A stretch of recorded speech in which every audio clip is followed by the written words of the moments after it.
નમસ્કાર મિત્રો, પ્રાચીન ઇતિહાસ અને ધાર્મિક મહત્વ ધરાવતી ગુજરાતી સિનેમાની પ્રખ્યાત ફિલ્મો. 1. હરિશ્ચંદ્ર તારામતી વર્ષ 1985. 2. ભગત ગોરાકુંભાર વર્ષ 1978. 3. દાદા ખેતરપાળ વર્ષ 1977. 4. જેસલ તોરલ વર્ષ 1971. 5. સતી સાવિત્રી વર્ષ 1982. 6. હર હર મહાદેવ વર્ષ 1983. 7. ભગત નરસિંહ મહેતા વર્ષ 1984. 8. સતી અનસુયા વર્ષ 1977. 9. માડી તારા અઘોર નગારા વાગે વર્ષ 1987. 10. ભગત પીપાજી વર્ષ 1980. 11. હર હર મહાદેવ વર્ષ 1983. 12. ભાથીજી મહારાજ વર્ષ 1980.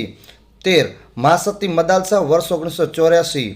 14. સંત તુલસીદાસ વર્ષ 1984. આના સિવાય તમને કોઈ પણ ફિલ્મ યાદ હોય તો પ્લીઝ કમેન્ટ કરી જરૂર જણાવજો. Please like, share and subscribe the channel. ધન્યવાદ.